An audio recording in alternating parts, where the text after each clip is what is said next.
Hello and welcome to Love Anything Art.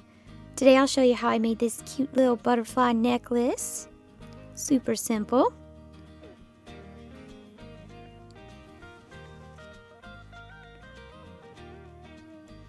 Scrap clay. Today we'll be using this.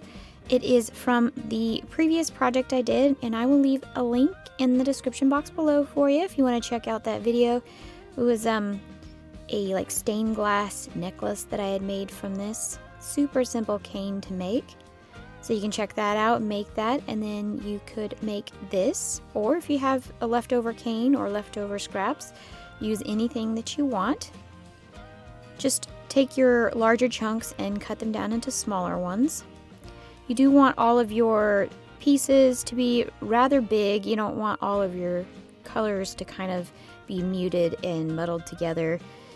You kind of want large sections. So just chop it. While I'm kind of doing that, I want to welcome you to my channel. If you're new here, welcome. If you are coming back, welcome back.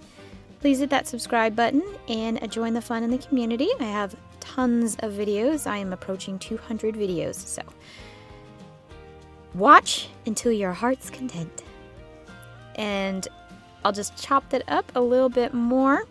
Like I said, just keeping it in larger pieces. And then just break up any large pieces that might be stuck together. Start forming it into a square shape.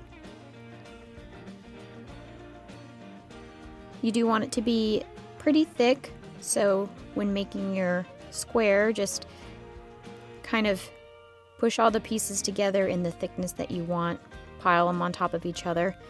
You don't want to smush anything or distort any of the colors or mix them up. Just you want whole large chunks of color. I'm just using my fingers at first to get it all smushed together. Gently using my palm to kind of flatten a little bit. Just getting that overall general square shape. And then you can just take a roller and gently start rolling. Again, you don't want to flatten. You just kind of want to get all the pieces stuck together. And once I have it to that thickness and all my pieces are getting pretty close together, you can just use the edge of your tissue blade to kind of trim up your sides there and push them together. Be sure to flip it over and kind of do the same. That way it's all one uniformed shape. This is my piece and it is about that thick.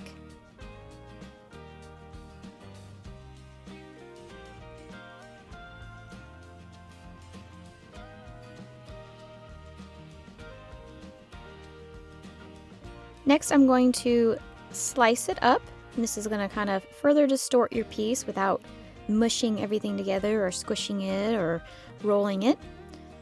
So I'm going to take my tissue blade and start making it into even slices.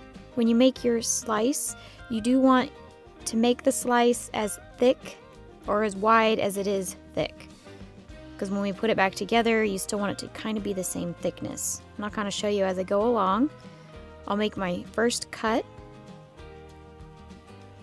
And it's basically kind of like a square. I cut out basically a square. And then I'll use that piece to line up and make the next cut so that my pieces are as close to the same size as possible.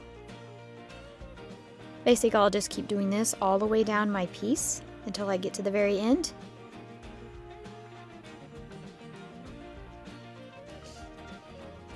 And be sure to keep your pieces together in the same pattern you cut them out.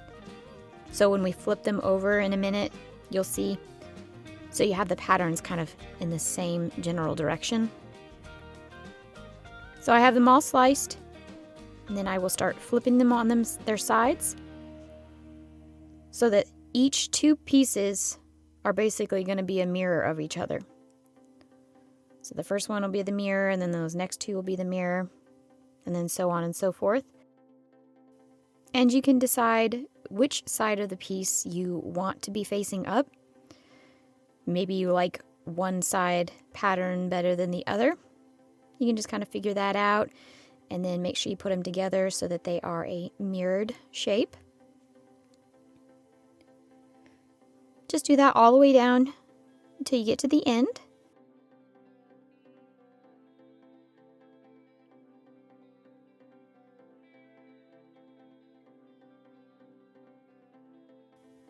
And then I like to make sure that my patterns line up before continuing. So just gently peel them apart if they're not quite matching up. And then you can kind of line them up and angle them so that they actually match up.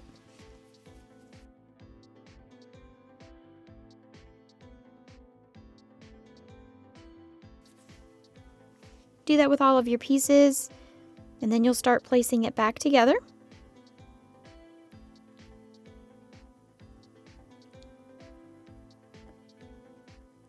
Just use your fingers, the palms of your hands, rollers, and tissue blades.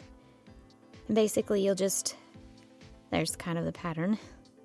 And you can also decide which side you like best too. But just use your fingers and kind of smush it all together gently. You don't want to flatten, you just want to push everything back together. Join those pieces. And be sure to flip it over and do the same to the other side. That way everything is even Steven.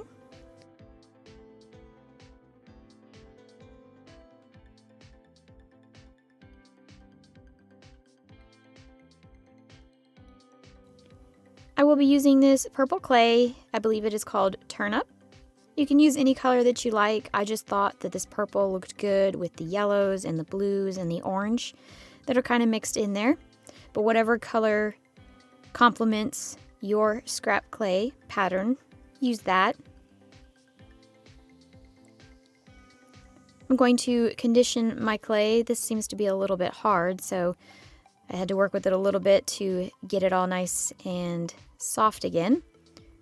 But I rolled it through my pasta machine on the setting number 4. Got it as thin as I could through the pasta machine, and now I'm going to just use my roller to roll it out a little bit more. And I like to do this on a scrap piece of paper, holding one end of my clay in one hand and then pushing the roller out in the opposite direction.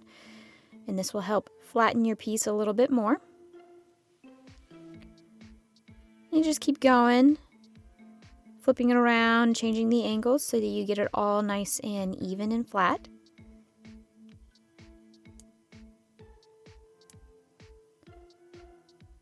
You want it to get basically as thin as you can get it. So this is as thin as I can get it. I feel like it'll rip if I do it anymore, so this will work for what we need. Just lay your purple clay out or whatever color you're using, and then place your scrap clay pattern on it. And then be sure to kind of roll your finger over it to work out any air bubbles before firmly pressing it together.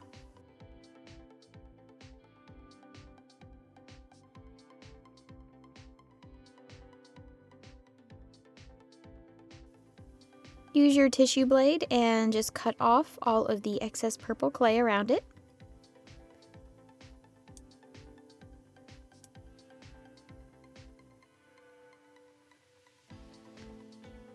And you'll see this adds a little bit of thickness to your piece. Some of it will be removed in a final stage, so you want the clay in the middle to be as thick as possible.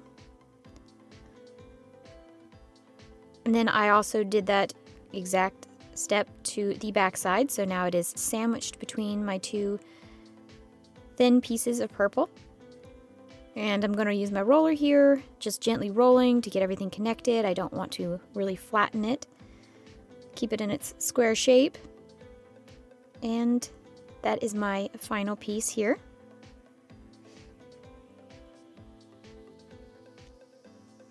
I'm going to place it on a piece of paper, and I'm going to use my largest circle cutter I have. You can use any size you would like.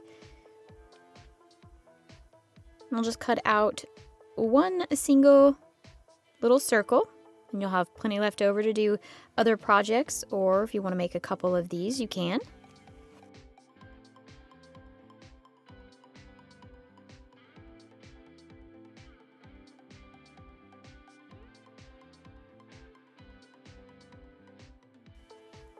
Next I will place it on the back of a spoon so I can get like a domed shape with it. Just using my fingers here, gently pressing all of the sides down, getting it into place. And this will make it easier too for the next step we're going to do here, which is basically cutting out little slivers from the clay. Just using my tissue blade, cutting in at an angle on one side and then cutting down and slicing it off on the other side. So you're going to cut out a chunk and then just remove that piece. You know, keep that for scraps.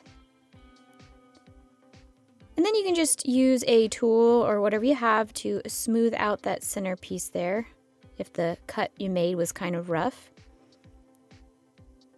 I'll also sand this later on so I can remove some imperfections at that point too. I decided to pre-draw all of my little shapes I'm going to make on here.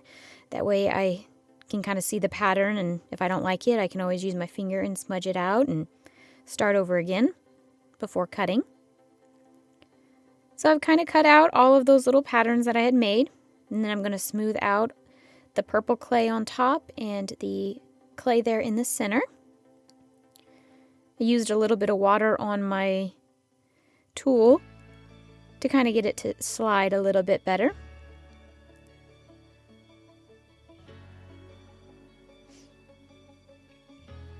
Okay, so this is my piece with all of my cuts made, and I decided that it would look kind of cool if I made little circles. So I was thinking, how can I do this? So I did some brainstorming, and I'm going to make an outline just using a tool. You can use a toothpick too. This will just kind of help me when I'm cutting it out here in a moment. And then you will need an X-Acto knife, unless you have some other tool that's similar to this, to basically cut down at an angle, just like I did with the other pieces.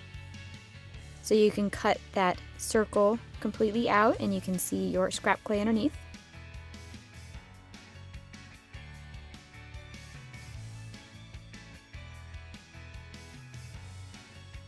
Just go around very gently, just doing like a sawing kind of a motion until you get the piece completely disconnected, and you can pop that out.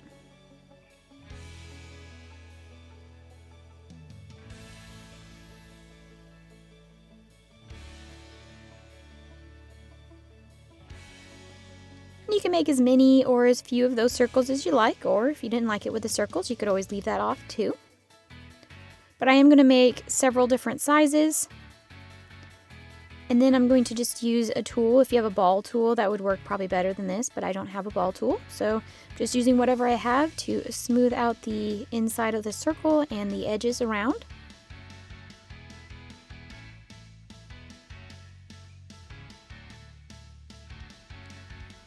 Once you kind of have that, how you want it to look, you'll remove it from the back side of the spoon, and it will migrate to the front side of the spoon.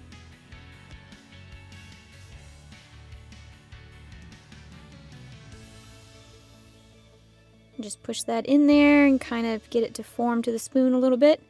You don't want it to get it too stuck on there. We're going to remove it here in just a moment. I decided after I put it on the center of the spoon that I wanted to cut it in half, and then that wasn't really a good idea. So I had to remove it from the spoon and cut it in half.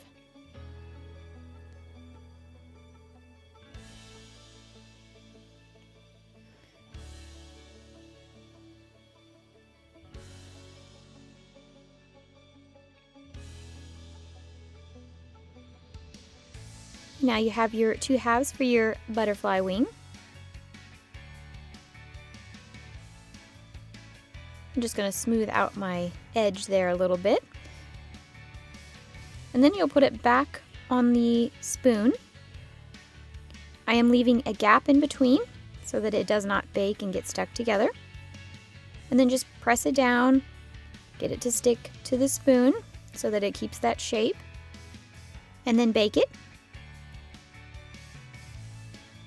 I've baked it and removed it from the spoon, and now I need to do lots of sanding to all of the purple areas, the front, the back, the sides.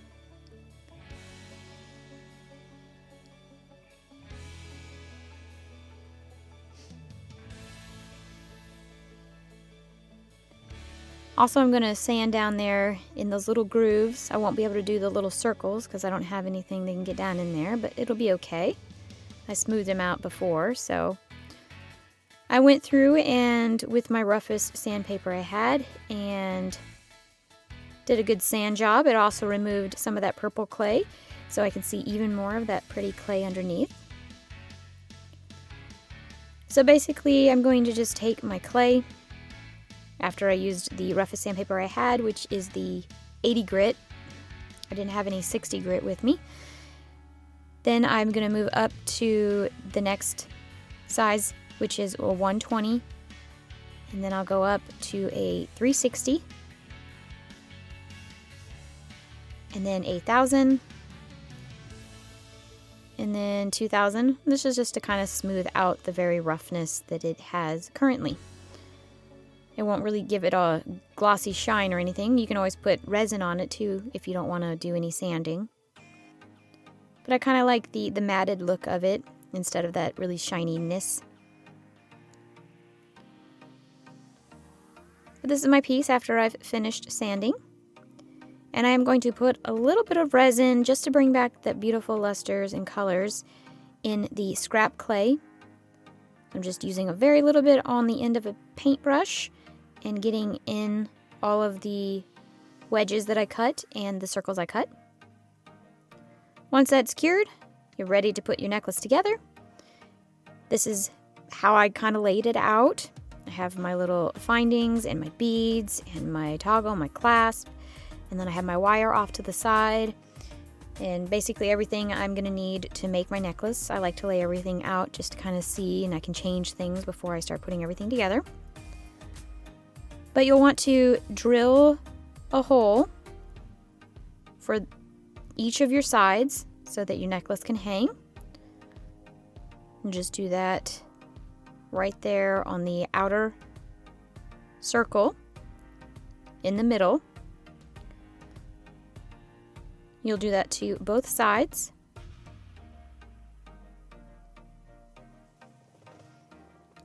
And then you'll glue those in.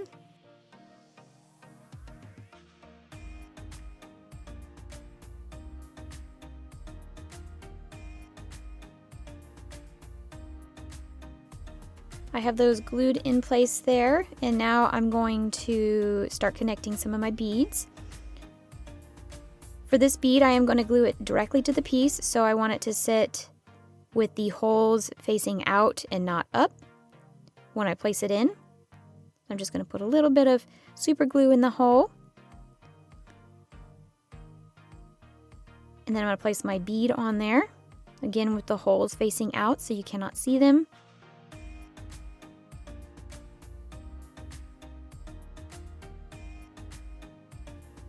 And then just give that a few seconds to dry.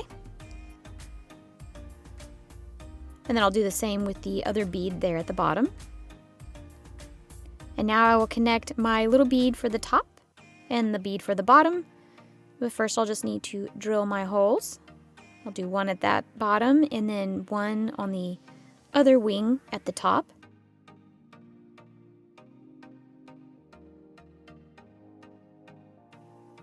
You'll need a metal stick pin, you'll need 2 of them, and you'll need it to have that little metal stopper at the end, and this will keep your bead from falling out. So you'll put your bead on there, go all the way back to that metal stopper, and then just cut off enough to where it can set inside of the clay, and you can glue it in. You don't need a lot.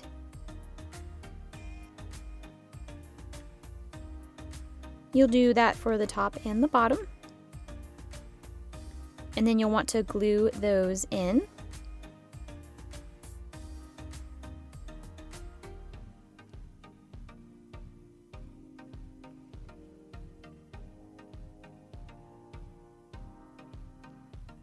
And then you'll start making the body. So you'll need to drill a hole on either side of each of your beads there in the middle, all 3 of them.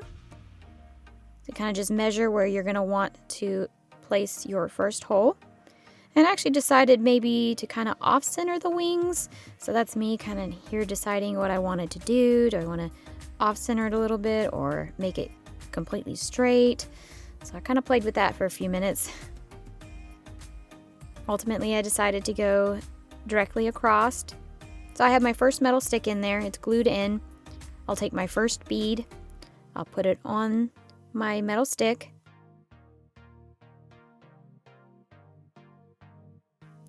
And then you'll just need to cut away most of that. You just need a little bit so you can glue it in to the other side. And you will do this for each of your beads before gluing them in.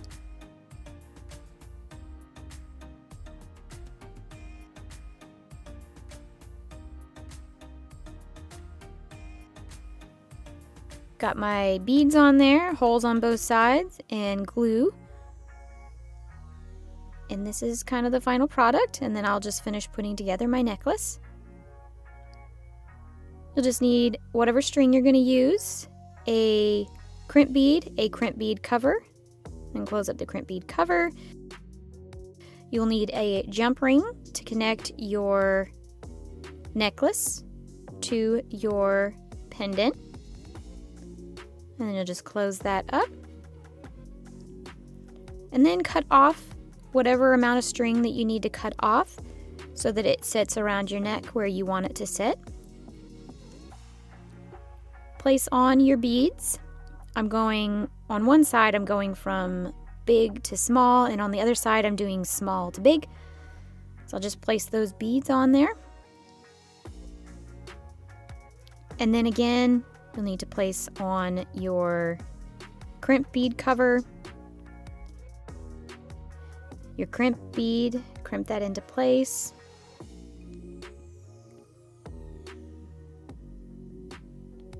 Close up your crimp bead cover. Put on your jump ring. And then on one side, you're going to put your toggle, and the other side, you'll put your clasp. And basically just do the exact same thing to the other side that we just did to this side, and your necklace will be complete. And I love the way this came out. Most of my ideas, I have an idea in my head and then I start to do it and then it doesn't come out at all like I planned. But in the end, I end up liking it better than my original idea. So anyway, I hope you liked this video. I really like the way this came out and the colors, and I hope you liked it too. And I appreciate you watching to this point, and if you would hit that subscribe button, I'd appreciate it. And I'll see you again next Tuesday with another fun, creative idea. Who knows what I'll come up with by then. Thank you so much for watching. Bye.